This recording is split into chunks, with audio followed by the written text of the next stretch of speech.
Hello, good morning or good evening, wherever you are, and welcome to the first ever Tag1 TeamTalk. This is Preston So, speaking to you loud and clear from New York City. I'm the contributing editor to Tag1 Consulting, and it's my pleasure today to jump into a deep dive into real-time collaboration tools. I'm joined by three guests today. First and foremost, I want to introduce my partner in crime, Michael Meyers, the managing director at Tag1 Consulting. I'm also joined by two folks from around the globe. We've got Fabian Franz, Senior Technical Architect and Performance Lead, as well as Kevin Jahns, creator of YJS, a key contributor to real-time collaboration projects and a maintainer of open source projects. So I wanted to start off by introducing ourselves one by one, and then we'll jump into what Tag1 Consulting is all about and get into some of these meaty topics we've got for today.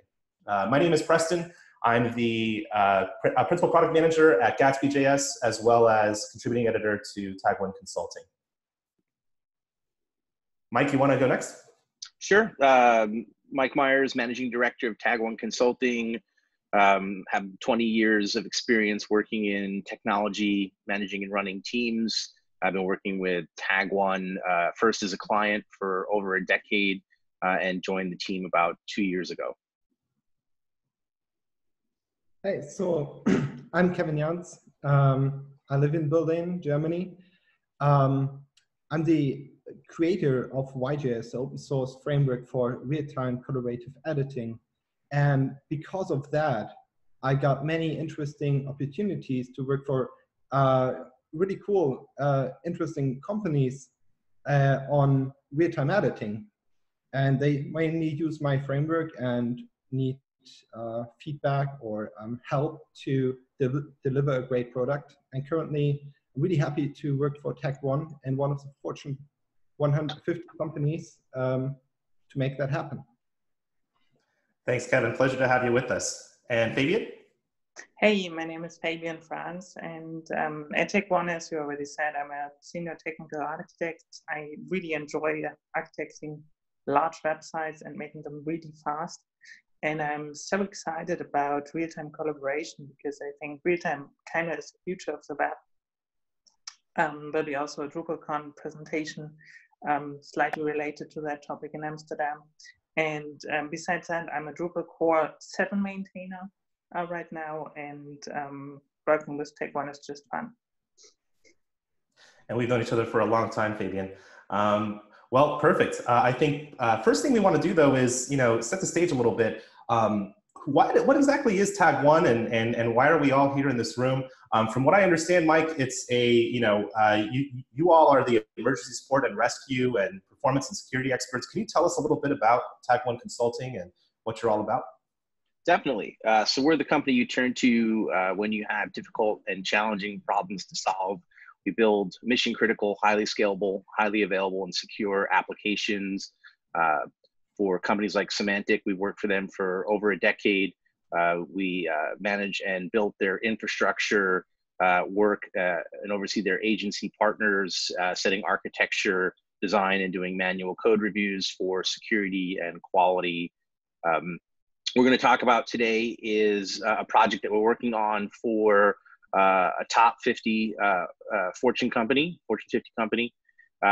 They are rebuilding their intranet, and real-time collaboration is a key component of it. And frankly, I can't believe that real-time collaboration isn't like a default feature in every online application, certainly every CMS. When I think about my daily workflow, I'm constantly working in something like Google Docs, collaborating with the team in real time. And I know a lot of people, we're talking to another client about a project, and they do all of their work in Google Docs and then just pump it into their Django CMS. And so, we really believe this is the future of a lot of applications, and we're excited to be working on this particular project. So we wanted to talk to everyone about it because it's got some awesome tech behind it. Absolutely, I agree. I think that real-time collaboration is one of those intractable problems. It's not quite on the level of some of the key problems in computer science, but it definitely is a very, very a large problem set that actually hasn't been solved completely across the board. Google Docs obviously has solved a lot of those issues, but I want to dig a little bit more into why it is that we're all on this call, why it is that we're so interested in real-time collaboration. Obviously, it's something that is important to all of us, but can you tell us more about this Fortune 50 company and what some of the requirements are and what exactly real-time collaboration means to them? Sure. So it's a gargantuan project. It's a multi-year project. It's used by 20,000 active users at any one time across 200 countries in well over a dozen different languages. It interfaces with a large number of third-party tools and systems, from centralized authentication, access control, through to Slack integration, as well as integration with other third-party tools and a number of internal proprietary tools. The idea is that we live in a world where you want to integrate the best technology for the job as opposed to reinvent the wheel. And so what this their new generation of their intranet is to really pull in and integrate all of these different systems into one place, because the downside of integrating all these different applications is that it can be hard to collaborate and find things. If you have files in Box, if you have documents in Quip, if you have communications in Slack, all these disparate systems, have different organizational structures, typically are run by different groups and departments. And so the idea is that the intranet will be the central hub that pulls together all these tools and information, helps you find what you need, but also provides that, universal search and collaborative layer on top of it. That's sort of like the meta system where you can talk about, everything from, and track the tasks and schedules to, what your roadmaps and, sprint reports are for your particular initiative. So there's actually a really nice Dilbert comic about it, where he's like, I need this document on my desk tomorrow, the boss says, and he's like, yeah, would you like it via Dropbox, via Box, via mail, via Slack, via whatever, via Skype? Right. And so find it. Sometimes I work with a friend and we don't have an organization to work under with.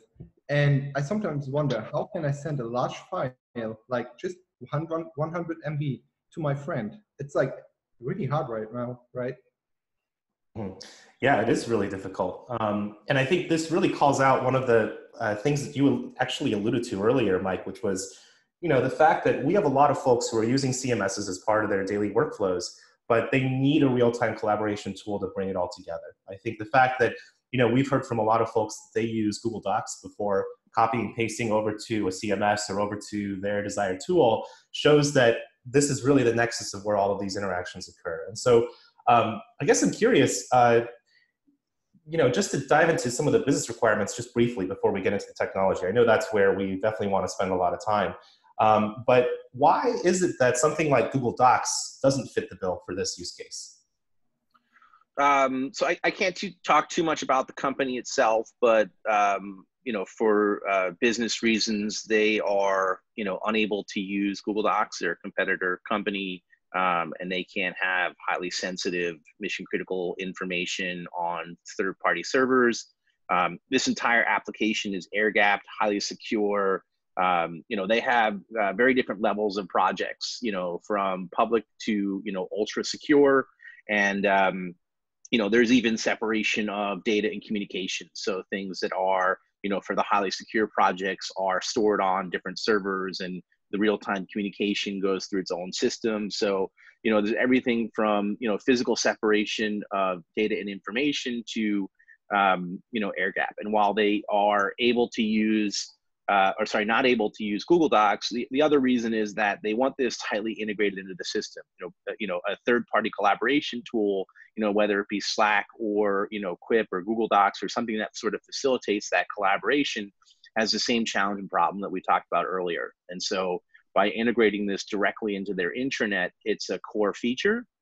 And I should also mention that they want to go well beyond text editing. We're working on collaborative drawing, for example, so that you could have whiteboards. In the future, you could have your, agile Kanban boards, show up on the system, even though they're coming from a third-party tool via APIs. You can see that information. And so, our goal isn't to replicate all of these systems in the intranet, but to present you with the most mission critical information that you need as a glance, and to then link you into these systems. In the case of collaborative editing, it's such a core feature to enable teams to work together that it's built in. Also, one of the challenges with using something like Google Docs always is access, kind of. Being a large company, obviously they have a central directory service where everything is managed as access. So you now need to enable this third-party system with this access. And that's pretty challenging because they're mostly scaled for a few users in that. You invite your team kind of, and then you work with them, collaborate with them on that. But then you need to put it back in the CMS, and there's this kind of gap between your workflow. So you're always like, and now you've published a version, but now some more changes need to be done. Who synchronizes that? Who is dealing with that, etc. So it's basically two systems you need to work with. And even for our workflows, where Tag1 had a Drupal watchdog before, it was challenging in kind of what is the source of truth kind of once you get to a certain point in that. Absolutely. I think the notion of something like real-time collaboration being built in, being an intrinsic part of an end-to-end system is a kind of key feature. But I think what you just alluded to in terms of permissioning and having to reconcile user roles and permissions across two very different systems can be very challenging. And having the ability to do that in a way that is really integrated with the overarching system, I think makes a lot of sense. So let's go a little bit away from the business requirements and let's dig into a little bit of the kind of main concepts behind real-time collaboration. I know that all of us on this webinar and podcast all know some of the basic components, but just so we can bring it down to the level of what some of the core fundamentals are, how does shared editing exactly work? How does this idea of real-time collaboration actually begin from the standpoint of clients, communication, concurrency? Where do we start with? What are the main elements that are involved? I do think we start very basic, just what is shared editing in general. And many companies also use already something like Etherpad, where you can just have some text and collaborate it. And I know we also used it for the Drupal community when we had challenging things to solve, just to facilitate note keeping a little bit in that. So the most basic thing about shared editing is really just text. It's not formatted text like Google Docs or something, it's really just text. And this is very simple. So you have an example of, like, for example, I have the text written, this is some text, and now Michael wants to make it, this is some nice text. But I want to write a little intro. So I write, hello, Preston, this is some text. And now you need to know a little bit about how editors work, and an editor needs to know kind of how this works. So my hello would be inserted at position 0, so at the start. But Michael's nice would be inserted at position 12. But now if I write before him and the editor still thinks he should put it in at position 12, then it's wrong, because we kind of the positions changed because I've inserted some text, so everything has shifted a little bit. And the idea of CRDTs here is that instead of having this position-based system, just on a very, very basic level, they're way more complicated, but just as the layman's explanation is that for every character, you are giving it an identifier. So, and this identifier is also a little bit how a human would reduce this conflict, resolve this conflict. Because instead of saying, hey, insert this nice at position 12, you're just saying insert it after some. And that's basically the idea, kind of. And because of that, however the text changes, Michael's nice will always be inserted after the sum. And that's kind of how you can think about how you get shared editing to work on a very, very basic level. Mm-hmm. So let's talk a little bit about the communication. I think that was a very, very great explanation of how concurrency would function in this kind of environment. I'm curious though, there's a notion of a difference in communication, between how some of the traditional collaborative tools have worked in the past and how, let's say, YJS or some of the more modern tools do it today. I know that, for example, in the past, the way that people would do this kind of collaboration would be through a server and a client, but a centralized server that houses all of the information about what's changing and manages all of those, all of that, as you said. But one of the key differences that I noticed about YJS is that it's focusing on a more peer-to-peer, a more decentralized approach. Do you want to talk more about that, Fabian or Kevin? What does that mean to somebody who's evaluating some of these solutions? Right. So the classical approaches like Google Docs, in general, operational transformation, it mostly works in a client-server environment. So you have a central point where you do all the transformations between the document updates. For example, a user inserts something at position 0, and another user inserts another character at position 0. The server decides how the document looks like at the end and does the transformation before sending it to the other peers. So there's like a limited concurrency because there's only concurrency between the server and the client. And it's pretty unfair because there are operational transformation approaches that do work peer-to-peer, but they have a lot of overhead, a lot of metadata. And in CRDTs in general, you don't need a central point of transformation. Like all CRDTs, they allow for commutative operations. So it doesn't matter in which order your changes come in. The document will look the same for every peer as long as all the peers exchange all the document updates. And that's a really cool feature, right? So you don't rely on a central server anymore. And you can actually scale your server environment. You can do really cool things with that. Most people think of peer-to-peer, like you have peers communicating directly with each other, and I'm a huge fan about that. But especially for businesses, it makes sense to have still a server environment, right? And here the advantage of YJS or CRDTs in general is that you can scale your servers indefinitely. Did you know that Google Docs is limited to a limited number of users? I think the limit of users who can concurrently edit the document is set to about 15 people. And after that, you will just see a copy of some snapshot. And maybe it gets updated. I haven't looked into it for quite some time, but I know there's a limit, and which is kind of strange. And the problem here is that you have centrality, and you need to make sure that you never lose document updates because this centrality is also your central point of failure.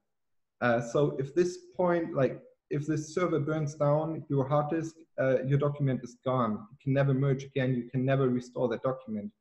But in peer-to-peer or decentralized systems, well, it doesn't matter if one system burns down, you still have another one.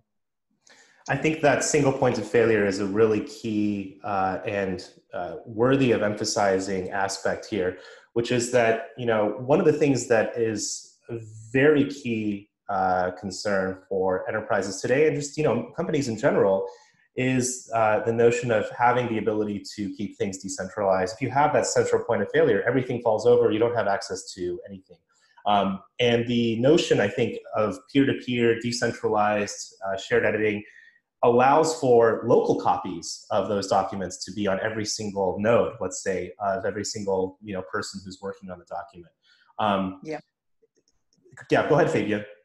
And even if it's very different from how, for example, something like Git works, because it has very different properties, you can still use the same examples as advantages. For example, one of the nice examples that is always quoted for Git is some developers can work on a plane together. They can collaborate on some code on the plane together because everyone has a whole repository of all changes. And that's kind of the same with YJS. To some extent, you can optimize it to not have the whole history, but you can have the whole history. So two people that happen to be on the same flight could real-time collaborate on that document and later sync it back to the server, kind of. But they would not need a central server component. They could just do it. They could work on the plane. And I think that's a really cool feature. And not just two, it could be a whole company, like 15 people finishing a last minute document collaboratively. And internet on planes has gotten better, yes. But it would be really bad if your Google Docs freezes suddenly while you're on that plane with YJS. You just have to guarantee that your personal server kind of works and you can finish your last minute document without the internet. It was pretty amazing. We actually saw this in action unintentionally.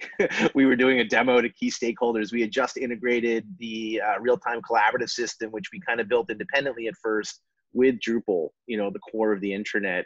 And we were doing a demo of the system in action, completely in development environments. Like we're pre-alpha, and during this demo, the server failed. Yet the collaborative demo just kept going and working perfectly because it was, peer-to-peer in the back end. And, the infrastructure engineer on the call was able to get the server back online. And it was just absolutely, seamless. So it was really cool. All of us were like, my God, like we didn't intend to demo that. That was amazing. Yeah, and I think that, I think, Fabian, you mentioned something that was really key there, which is that idea of a spotty connection, obviously people working in flights, that, this case that you just described, Mike, as well, is a very good example of this. This kind of approach that focuses on the notion that everyone has a local copy, just as you said, with, Git-based approaches as well. This is the kind of thing that even if you're in, let's say, the middle of nowhere and have a really horrible 3G connection, you can still get the editing capabilities and get that sync going and make sure that things stay up to date. I think it's a very, very key value proposition. So I want to jump back into YJS itself, because I think that a lot of people are really interested in operational transformation. A lot of people are interested in, what exactly CRDT is and all these things. But first, let's talk about a very key issue in collaborative editing that I think really uses a little bit of discussion, and that's the notion of an edit history. One of the biggest challenges that all content, all people working in content governance and content strategy have is the ability to distinguish between different undo histories. So how does undo redo work in the context of shared editing versus single editors? And how exactly does that work from the technical standpoint? Is there a global state? What's driving that state? How do you reconcile some of these things? And we can talk about it from the perspective of YJS or other tools as well. Yeah, so man, undo redo, it's a really, really hard problem, especially in CRDTs. In operational transformation, this problem is not that hard. You can just do undo, redo your own operations. You can just do the transformations and the document history, but you don't really have that history in YJS or in CRDTs because it just, it works differently. It's not really operations that you put in a linear log. It's more like operations that are in some kind of tree, and you can't really decide, okay, where do I need to start undoing? So the thing in YJS is, so the way I implement it actually is in this tree, I give a path of the undo redo operations. So I basically say, this is the kind of state that you need to remove when you hit undo, and this is the kind of state that you need to add when you hit undo. And this is basically how I manage it. It's kind of complicated without deep diving into how YJS works. But yeah, it's mostly a solved problem at this point. So the undo redo thing, it works on linear text really, really well. And there's great progress on structured documents, like on ProseMirror, which is, it's one of the editors that YJS supports.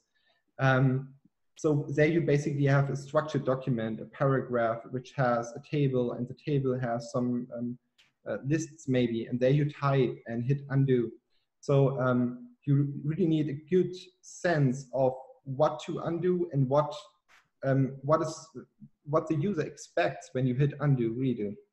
So yeah, there's great progress, and the undo redo implementation is configurable.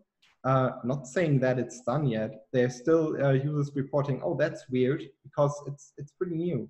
Undo redo on structured documents. Yeah, and just to show how difficult undo redo is, you can do some great experiments with other out-of-the-box solutions like Google Docs. Can have lots of fun.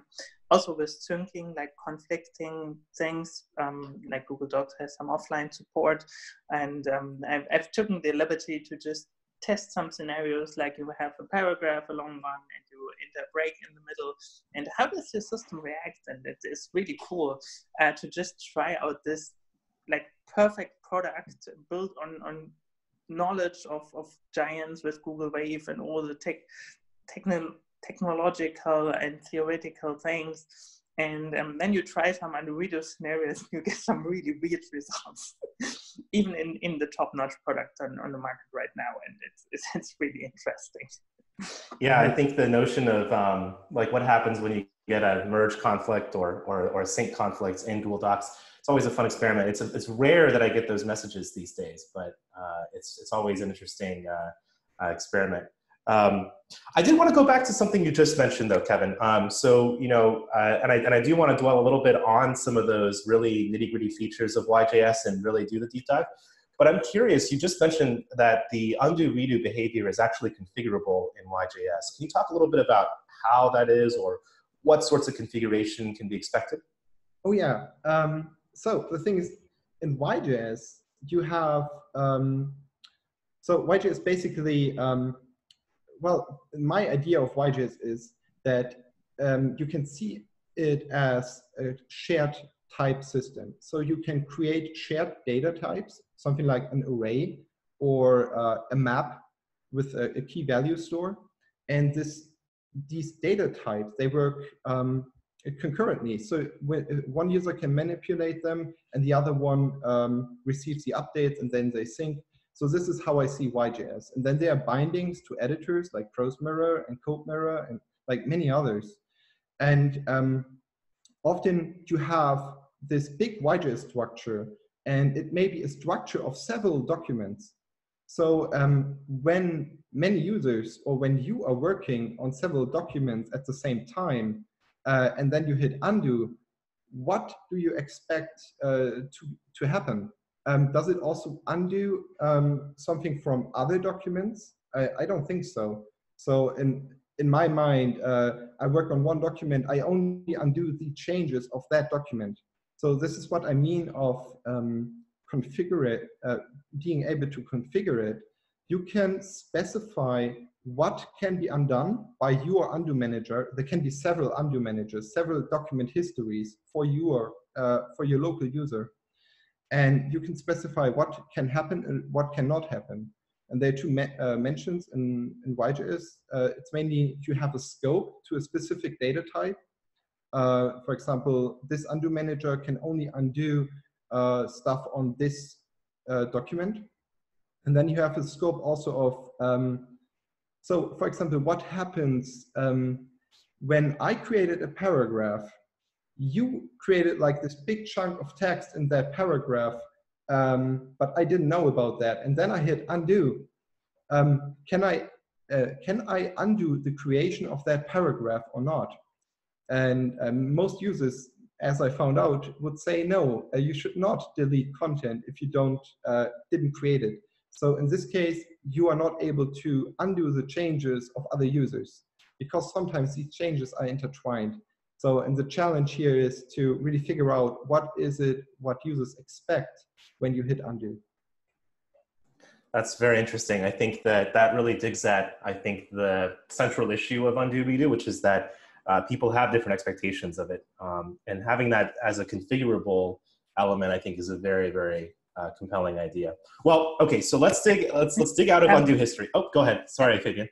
And that's also one of the key points why we think that CMS itself should have the collaborative technology, and like Drupal should have it out of the box as a contributed module. other CMS should have it out of the box. It should be really as simple as install a JavaScript library, like a plus module, and maybe a little server component if you don't want peer-to-peer. But then the centralized point here is that every client, every user has their own expectations. They have their own challenges, they have their own things, and also all the editor space, even going ahead a little bit of what we want to go in more detail maybe in future episodes. They are no longer shipping like box editors. They are shipping editor toolkits. So every CMS can build their own editor to their needs. Every client, every project can build their own editor. And I think that's a very, very key point to our current ecosystem of CMSs is, and that someone else might need completely different Anu manager than I need or this project needs. And that's also the beauty of open source. You can just take it, refine it, extend it, and do it in that. And that's so cool with YJS being open source, that you just have this ability to do all these cool things. And yeah. I'm not sure if we have the liberty to do this, but can we dig into a few of these potential scenarios where having this kind of differentiated configuration would be useful? I mean, Fabian, I think you mentioned a very interesting idea, which is that different users want to have different approaches to how they edit. How have you both seen this shake out in terms of the things that you've tried, experiments you've tried? Or Mike, has this come up in terms of use cases? What sorts of things have you all seen in the real world that relate to this idea of having completely independent experiences? So basically, first top 50 Fortune client, it is customizability is key. It's very important that they have, for example, in this case, their own editor, which is exactly working to their needs. And the collaborative functionality with everything like you expecting from Google Docs, like with comments and later even track changes, still working on that, pretty challenging.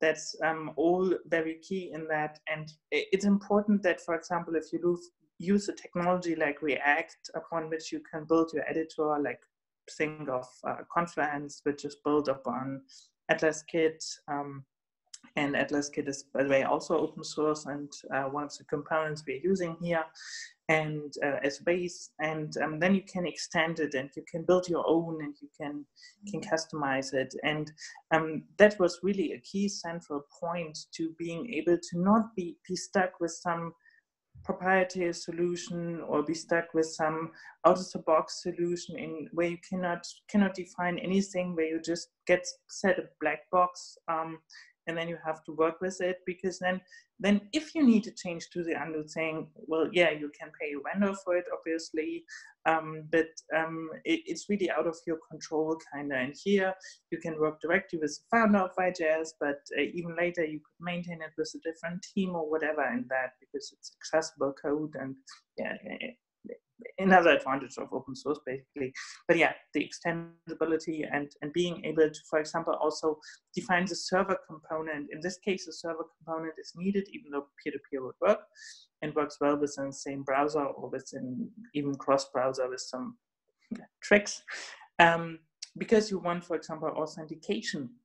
If you store confidential data in a shared editing thing, you don't just want to be able to just access the server and see it, but really you want to, which is usually a node server, by the way, but really you want to have like authentication tokens like you're used from different APIs where you can secure your server, and then you can say, yeah, this operation is allowed or this operation is even not allowed. So even being able, as YJS messages are kind of, even if it's not kind of like messages, there's still some transformation sent over the wire, kind of, and you could deep inspect it and can say, hey, this is not allowed, like this document was not touched for 300 days or whatever, and now someone is deleting all content, maybe deny that. Or right. keep a snapshot before that. And that's also so, so here central server is nice and needed because we want to have that control, but it gives us this flexibility in that. And you don't get that flexibility if you work just with a black box in that. And Right. control is something that's like a key theme of this project, this organization, you know, why we don't want to reinvent the wheel and rebuild certain awesome third-party technologies. This client of ours has repeatedly been let down by vendors that have made commitments to, you know, add certain features or do certain things over time. And one of the reasons that they're rebuilding this system and investing in these kinds of technologies is that the business cost of not being in control of sort of core technologies is huge. And so, you know, relying on open source projects, being able to, you know, own and manage this code internally for their needs is critically important. You know, this is going to be a system that's going to be around for 5+ years. The current system has been in place for a little over 7. And so, you know, a key recurring theme is we need to be able to have long-term maintenance and control over key aspects of our technology. Yeah, and I think, oh, sorry, go ahead, Kevin. All right, I just wanted to add, like, one of the things that a lot of people appreciate, and when I talk to people who use YJS, is that you can easily use YJS on top of your existing communication protocol. So there are many existing projects that want to integrate collaboration into their system, and they already have some kind of WebSocket connection or long polling set up, and they want to use that system, and for good reason. They don't want to change their whole infrastructure, add another communication layer like some proprietary WebSocket communication protocol, and build on that. They want to integrate YJS into their existing protocol, and that's yeah, that's something that you can easily do with YJS. And this is also something that Fabian talked about just now. Yeah, I completely agree with that. I didn't think about it when I implemented like that, but it just came up that it is really well appreciated. And because of that, I put everything into separate modules. Like YJS is split up into like 20 modules right now. And when you want to build a system, you basically say, okay, how do I communicate? Okay, I use this existing module, or I can rewrite my own module on top of the YJS code, or just on top of the documentation that you have. And if you want to support your own editor, that's so easy, because the editor support is not baked into YJS. It's not just built for one thing, it's built for everything. And that makes it incredibly difficult to do, but I think it's a really nice concept. Yeah, and speaking to that, the editor support, if you have a text area somewhere and you want to make collaborative, you can do that right now. There's a translator for a rich text area, like the content editable, or just any text area. You can just take it, put YJS on it, and there's also a nice demo site. You know, there will be some post information related to that with some links and that. And there's a really cool, there's even 2 demo sites. One is really showing like ProseMirror, Quill, and even Atlas Kit, the whole Confluent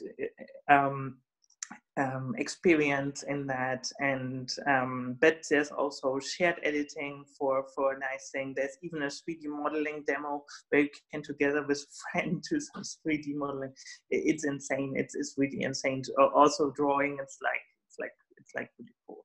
So the possibilities are so endless, and it's so nice that it's so framework agnostic, really not just editors and really not just one editor, but really you have a text area, you can use YJS, it will be collaborative, it works kind of. And even for older things, if someone wanted to invest in that CK Editor 4, it would be possible in theory to make that collaborative. So people wouldn't even need to upgrade to newer technologies, because it would need work, investment, etc., of course, but it's possible. Yeah, I think this notion of flexibility and customizability, but also especially this notion of pluggability, you know, where you can insert YJS into any situation and it works. I think also the flexibility, Fabian, you mentioned earlier that, in certain cases, you do want to have a server component that acts as the sync kind of mechanism, but you might not want one. And YJS leaves that option open as well. And I think just, the notion of being able to, insert it agnostically anywhere you want is a very, very key characteristic. I think one of the key characteristics that we identified a little bit earlier, but we haven't really dwelled on though, is one that's very interesting to me, which is that, you can use YJS for things like text. You can use YJS for text areas and content editable, but what about drawings and 3D modeling? I know Kevin, you've sort of framed YJS as being for more than just text. Can you talk a little bit about the drawing capabilities? What does collaborative drawing mean, and how does YJS fit into that? Yeah, definitely. So this all comes from the idea that YJS is not just for specific applications, but it's just a framework for shared data types, right?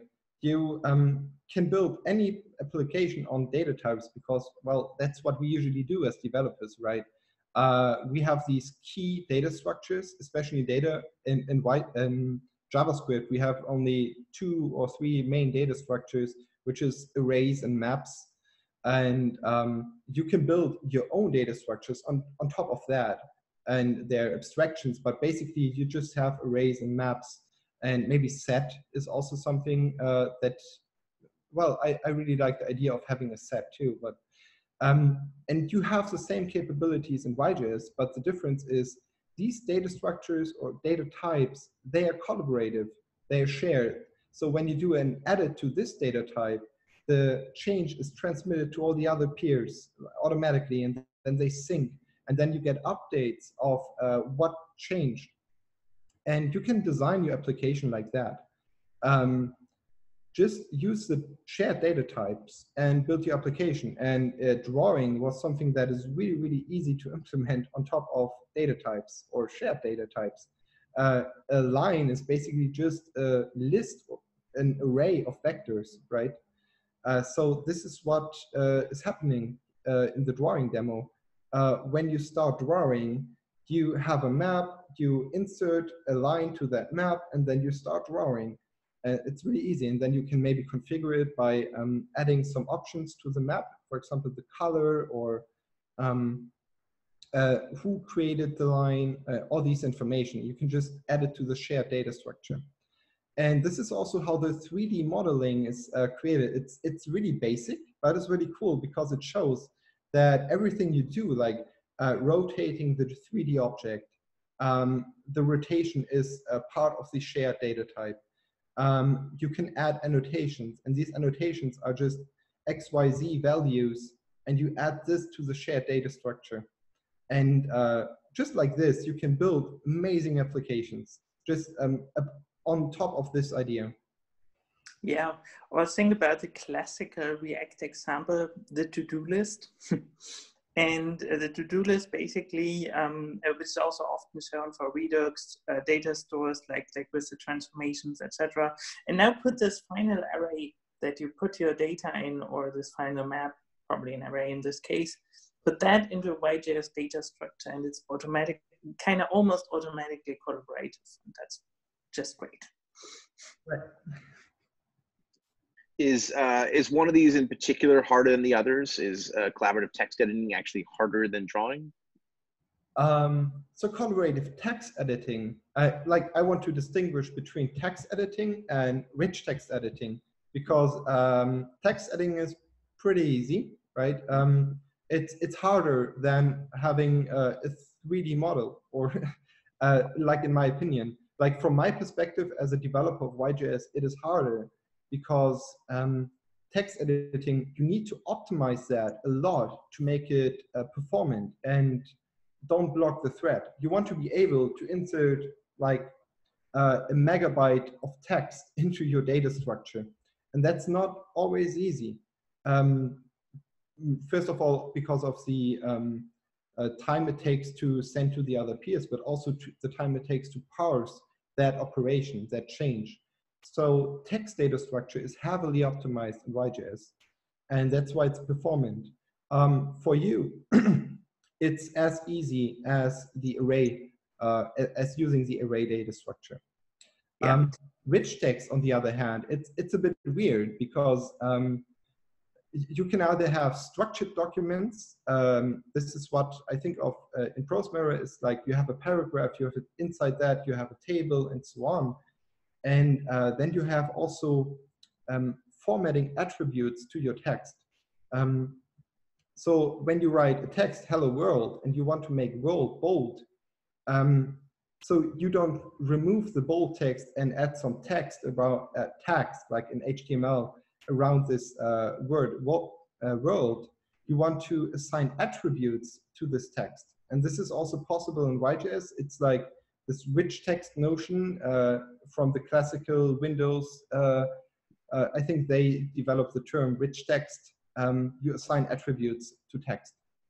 And this is also one of the problems here. And like, as soon as you realize that this is going on, you can either have structured documents or rich text documents or both combined. In ProseMirror, they are kind of both combined. You have marks, so you can assign properties to text. And as soon as you realize what's going on here, it's fairly easy to build applications on top of that. But building editor support, like that's a whole different level for if you build a structured editor support, for example, for ProseMirror. It was really, really hard to get right. Yeah, and speaking of performance for inserting, we did a test. And if you take a really, really long document, you paste it 10 times into Google Docs, it takes longer and longer. It takes around 7 seconds. And with YJS and CRDTs, it's instant. It's really just instant. I was astonished. Like, I also test some other things, which I don't name to not shame, but there was even able to completely freeze the collaborative editor, and it was not reacting anymore after a while, and undo was a crawl, and it's just not a pleasant experience. It was so nice to see this just working so well with YJS.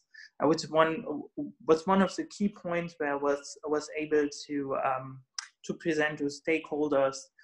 They were evaluating the technology on the client side with me to say, hey, this is really working great in practice.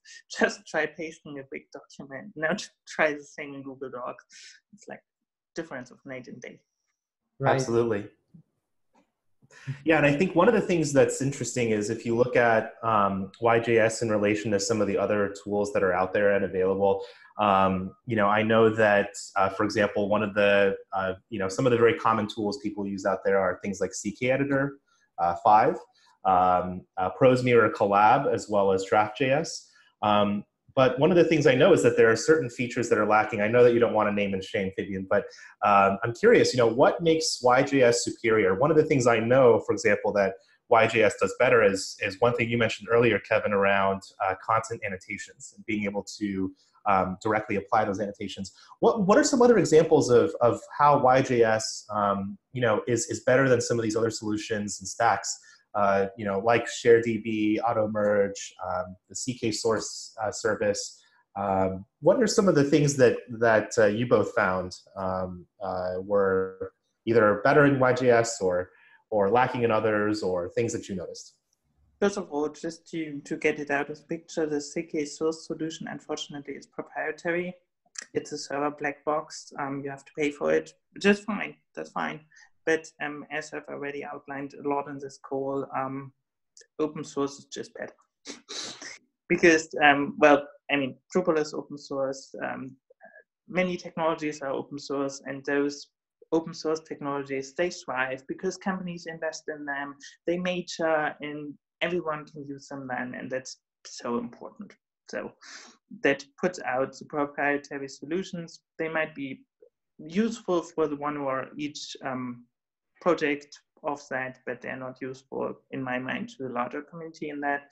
And for AutoMerge, JDB, I let Kevin speak as the expert. So about these two projects, like ShareDB, it was always my goal to be as good as ShareDB. It's a really cool project, and I was inspired a lot of the features they have, because they also have the notion that you can just manipulate your data and then everyone gets synced up. And I love that idea. At the time when I created YJS, they didn't support, for example, objects as a key value store. So, and this was like, okay, it can't be so hard to implement that. And I also want to make it peer-to-peer. So this is why I created YJS, and it only took me 6 years to do that, but that's fine. I think YJS against ShareDB, they're both great projects, but ShareDB is based on operational transformation, which is centralized, and I always love the idea of having a decentralized system. And AutoMerge, also a really cool project. I really like the maintainer of that project. He is really active in the research community, and he's a lot more credible than I am in like the papers he created. He is really good writer, and if you get the chance and are interested in CRDTs, you should definitely check out one of his talks about CRDTs, because he really explains it well, how it works. But now against AutoMerge, right now AutoMerge is not as performant as YJS. That's just what I want to say there. YJS is really focused on shared text editing, and AutoMerge also supports text editing, but it's not as fast. I created some benchmarks. Maybe we can link that too. You can also find it on the GitHub repository of YJS. But yeah, these are the main reasons against that. It still needs to be seen which algorithm is better. But the thing is, in YJS, I had more time to create YJS, and I implemented a lot of optimizations, especially for shared text editing. Yeah, and that's also a very important point. If you want to build a collaborative system for any application with a JSON structure, try out AutoMerge, try out YJS. We are open source. There's always a good solution for your project that you need. But if you want to do text editing, then YJS gives you this undo manager.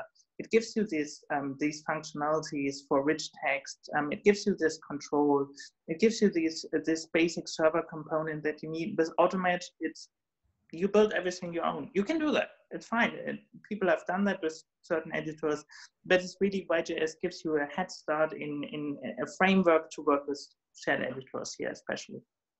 Yeah, and this is really interesting. You know, I think one of the things, and by the way, just to help our viewers and our listeners, we keep on throwing the CRDT acronym around.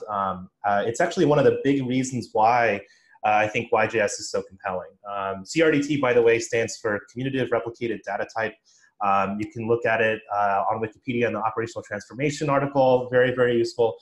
But I think just to dig into CRDT a little bit briefly, I think one of the really key aspects of YJS that we've obviously been touching on here and there is the fact that because of this focus on data types, it's very powerful for rich text editing, more so than some of the, especially for those who need more than just the plain text editing feature.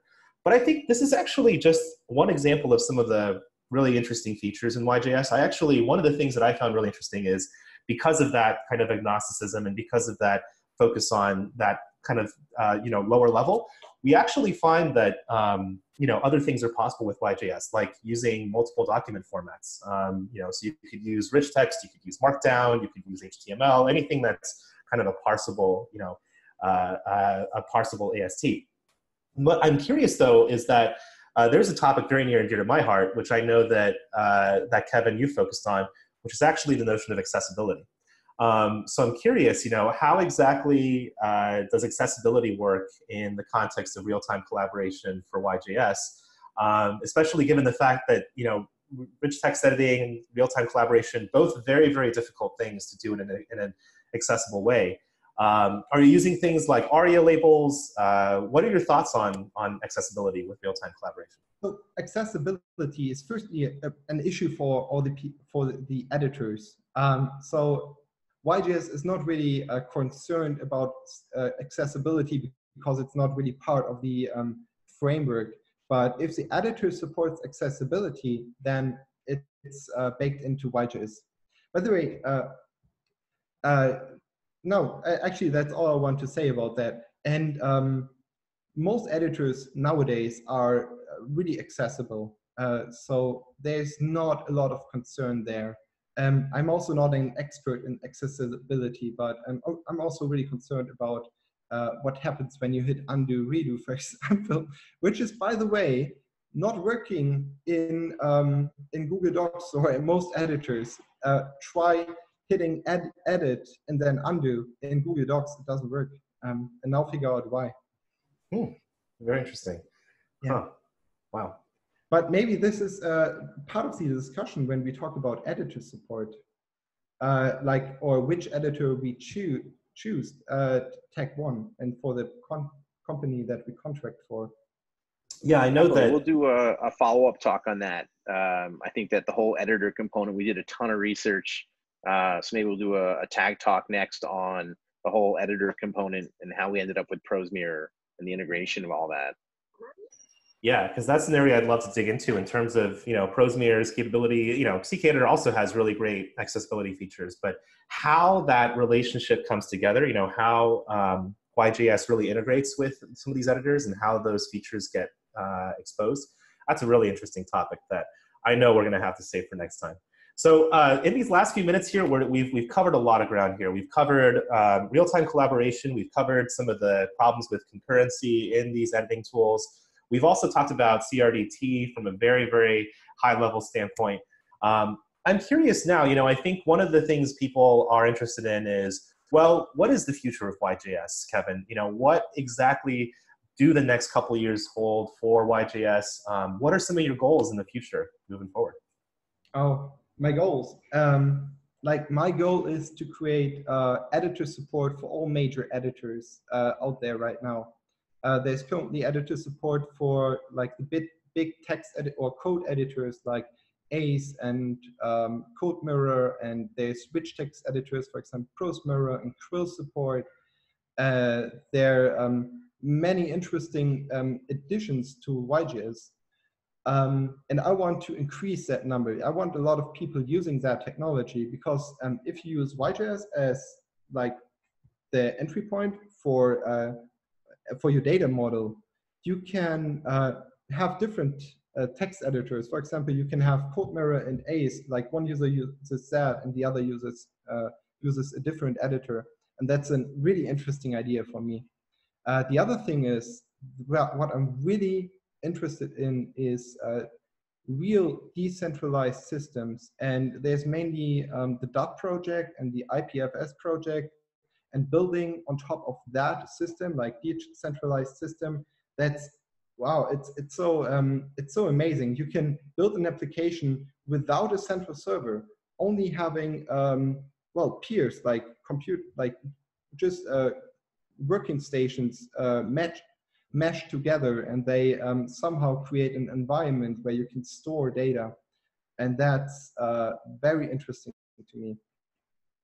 I think that is a very, very compelling idea that I'd love to talk more about with you, Kevin. Yeah, the idea of having a completely serverless implementation, I think, is very interesting. Well, I did want to say that we are out of time. However, I think one of the things I wanted to call out is something, Fabian, you said at the very beginning of this whole broadcast, which is, this should be something that's part of every CMS and online application. We should be building interfaces that are editable. We should be really enabling these content editor workflows.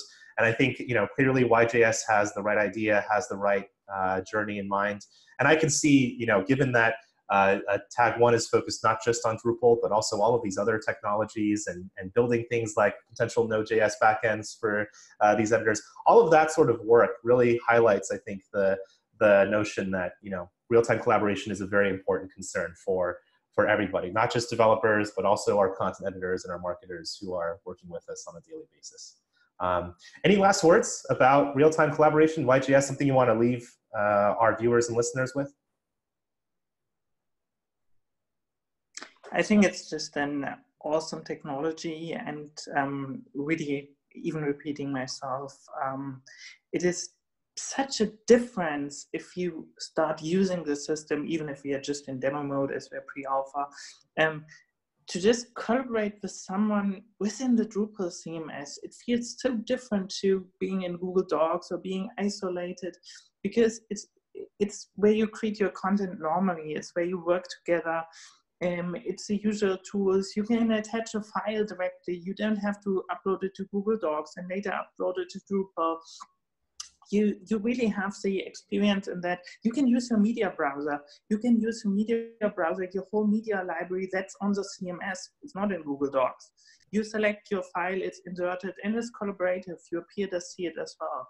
And I think that's just fantastic. And that's why I'm saying real-time systems for editors, but also real-time updates.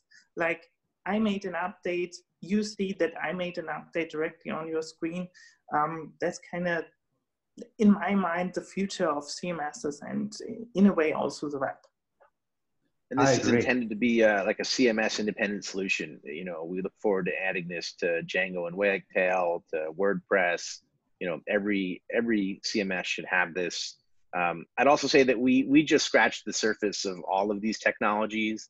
I think this is a really interesting conversation. So we'll definitely set up some future talks to dig more into the details, whether it's the editor or the underlying tech, to get into the nitty-gritty.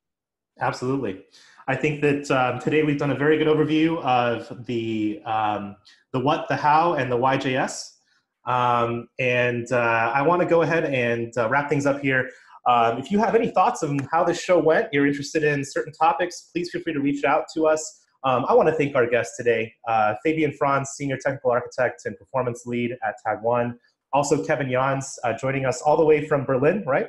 The creator of YJS, as well as a key expert and contributor to RealTime Collaboration. And of course, my partner in crime, Michael Meyers, Managing Director at Tag1. Thank you all so much, and we'll see you next time for Tag1 Team Talk. Thank you.